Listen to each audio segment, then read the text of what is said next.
नमस्कार किसान भाइयों। Doctor Yogesh Kumar Sachan YouTube channel पे आपका हार्दिक स्वागत है।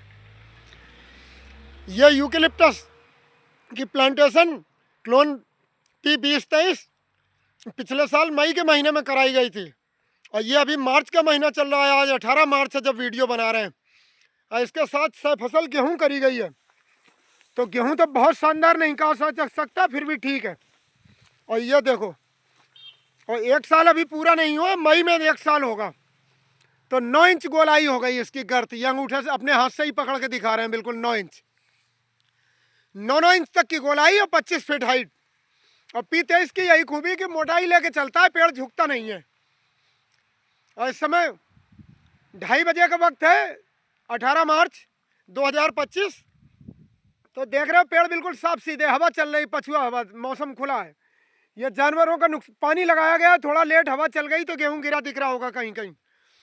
तो किसान भाई जबरदस्त आय कमाने के लिए 2 लाख से 3 लाख रुपए एकड़ प्रति वर्ष तक भी सफेदा की खेती कर सकते हो। और दूरी इसकी, गेहूं खड़ा है तो ज्यादा चल के नहीं दिखा रहे, एक ही जगह से बना रहे हैं। गेहूं भी टूटेगा, नुकसान होगा। प्रूनिंग की जरूरत नहीं, सेल्फ प्रून्ड है। शानदार ग्रोथ, बहुत तो नहीं, मीडियम क्वालिटी की। इससे भी अच्छी एक से एक शानदार प्लांटेशन है सफेदे की। 2 साल तक से फसल होगी, गेहूं 3 साल तक भी होगा। और दूरी जो इसकी रखी गई है वो 4 बाई 2 मीटर, 4 मीटर लाइन से लाइन और प्लांट टू प्लांट 2 मीटर, यही स्पेसिंग बेस्ट होती है, बहुत बेस्ट। तो सफेदा की खेती अपनाएं किसान भाई, और पानी जरूर लगवाएं। अब गेहूं कटने के तुरंत बाद भूसा हटाया जाए और पानी लगे। और इसके साथ ही 3 कट्टा एकड़ की सिंगल सुपर फास्फेट, 3 ही कट्टा एकड़ तक का जिप्सम ले सकते हैं अगर मिल जाए आपके इलाके में, और 1 कट्टा म्यूरेट ऑफ पोटास, बस इतना काफ़ी। अगर कीड़े वगैरह आपके यहाँ आते हैं तो बायर कंपनी का या किसी भी कंपनी का फिप्रोनिल ले सकते हैं, 0.3% वाला या 0.6% वाला। 0.3% वाला 5 किलो बीघे का, और 0.6% वाला 3 किलो बीघा ही काफ़ी होता है, 2.5 से 3 किलो ही। तो वो आपके सॉइल पेस्ट और सकिंग पेस्ट से बचा के रखेगा। थ्रिप जो माइट का अटैक सफ़ेदा में भी होता है, पत्ते बन जाते हैं, तो इस सबसे तो ज़बरदस्त ग्रोथ होगी। और खास इंसेक्ट पेस्ट नहीं आते इसमें। और पानी अगर भरपूर मिलेगा तो सफ़ेदा से भी आप 5 साल में 3 कुंटल तक का वजन हासिल कर सकते हैं 5 साल के अंदर, और 3 साल बाद भी कटवा सकते हैं। पल्प पेपर का रेट आज का 700 रुपये कुंटल है, और पीलिंग का रेट आज के रामपुर जिले में 1080 रुपये कुंटल है, 12 इंच से ज़्यादा गोलाई का। और ये क्लोन पीलिंग में कामयाब है। पीलिंग मतलब प्लाई उतारना।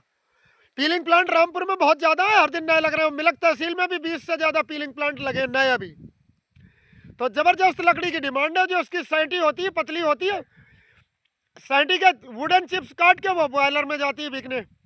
तो वो भी एक एक चीज़ काम की। मोटी लकड़ी भी, जड़ें भी 300 रुपये कुंटल बिकती है इसकी, फायरवुड के तौर पे होती है, आरा मशीन में चीर के। सफ़ेदा की खेती, और जब गेहूं कटने के बाद जुताई करें तो हल बहुत पास नहीं जाना चाहिए, हैरो। जड़ से कम 2 फीट इधर 2 फीट उधर, 1 मीटर सर्किल पेड़ के आसपास का अनटच रहना चाहिए जहां हल हैरो न जाए, कि रूट्स न कटें। फिर पेड़ कमजोर भी होता है, बढ़वार भी कम होती है। दूर से जुताई करें, और पानी कभी कभी इस लाइन में न लगाएं। लाइन में 1-1 मीटर चौड़े बरहे डाल दें, और बीच की जो जगह बची इसकी, बीच की जगह में पानी चलाएं। तो सफ़ेदा को पानी सीपेज के थ्रू मिलेगा। सीपेज मतलब साइड को जो अपने आप जमीन पानी जाता है। तो नमी भी पर्याप्त मिल जाएगी और जड़ें भी लूज नहीं होंगी। तो मई जून में जो आंधियां चलेंगी उससे गिरेगा भी नहीं पेड़ आपका। सिंचाई हमेशा बीच में करें, और 1 मीटर से 1.5 मीटर चौड़ी, अगर बड़े पेड़ हैं तो 1.5 मीटर चौड़ी नाली बना दें इस पे ट्रैक्टर के द्वारा। और जड़ के पास पानी नहीं लगाना उस नाली में, जो बीच की जगह बच रही, जहां दिखा रहे हैं कैमरे से, यहाँ बीच की जगह में पानी लगाना है।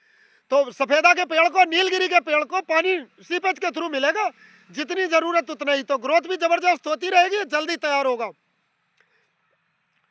विश्वविख्यात वैज्ञानिक डॉक्टर जेपी चंद्र साहब, और नंबर 2 पे आते हैं डॉक्टर प्यारेलाल साहब, दोनों जबरदस्त। जो विश्वविख्यात वैज्ञानिक डॉक्टर जेपी चंद्र साहब को कृषि वानिकी के तहत पूरी दुनिया में जाना जाता है। अमेरिका, इंग्लैंड, स्विट्जरलैंड, ऑस्ट्रेलिया से जो क्लोनिंग का काम शुरू करा वो डॉक्टर जेपी चंद्र साहब और डॉक्टर प्यारेलाल साहब ने। दोनों ही एक कंपनी जिसमें हमने भी जॉब करा, विमको एग्रो फॉरेस्ट्री डिवीजन में सर्विस करते थे, जनरल मैनेजर के पद पर रहे, टेक्निकल मैनेजर और टेक्निकल डायरेक्टर भी रहे डॉक्टर JP चंद्रा साहब। उनसे ही हमने कृषि वानिकी के गुर सीखे। तो वो भी बताते थे कि सबसे बड़ा रोल जो होता है वो पानी का। एक बार को फर्टिलाइज़र भी ना मिले, क्योंकि जो भी फर्टिलाइज़र डालते हैं हम, वो खेती की फसलें 9 इंच तक से बस इस्तेमाल करती हैं, 9 इंच 8-9 इंच ऊपर की टॉप सॉइल से। और यूकेलिप्टस जो है वो 3 फीट की गहराई 4 फीट की गहराई तक से भी न्यूट्रिएंट खींच लाता है। तो नीचे के लेवल में फास्फोरस और अन्य तत्वों की, सभी 17 के 17 तत्वों की नीचे के लेवल पे अमूमन कमी नहीं होती है। और इस समय जब गेहूं कटने के बाद किसान भाई 1 लीटर प्रति एकड़ ये इस्तेमाल कर सकते हैं PSB, फास्फोरस घोलक बैक्टीरियल कल्चर। जब पानी लगाएं उससे पहले पूरे खेत में बिखेर के, और 10 किलो एकड़ की सागरिका भी लगाएं, जो सीवीड आता है इफ्को कंपनी की, या किसी और कंपनी का भी सीवीड ले सकते हैं। तो वो सॉइल को कंडीशन करेगा। और जो हम जिप्सम की बात करते हैं वो क्यों करते हैं? जिप्सम जमीन को पोला बनाता है, भुरभुरा बनाता है, मुलायम। तो जब मुलायम बनाएगा सॉइल एरेशन बढ़ेगा, तो जड़ को बढ़ने में हेल्प मिलेगी, तो सफेदा तेजी से बढ़ेगा। और कैल्शियम है साथ साथ वो स्ट्रांग भी बनाता है, लकड़ी मजबूत, तना मजबूत रहेगा तो टेढ़ा नहीं पड़ेगा, आंधी हवा में टूटेगा नहीं। सल्फर होता है जिप्सम में भी, सिंगल सुपर फास्फेट में भी। यह सल्फर जो है वो फंगस रोगों से बचाता है। न्यूट्रिएंट के साथ साथ जबरदस्त कांटेक्ट फंजीसाइड है। तो इस तरीके से खेती करके चले और समय समय पर हमारा वीडियो देखते रहें। अगर पहली बार हमारे चैनल को देख रहे हैं तो चैनल सब्सक्राइब करें। अच्छी से अच्छी हमारी जानकारी चैनल पर उपलब्ध रहती है खेती किसानी से संबंधित। नमस्कार किसान भाइयों।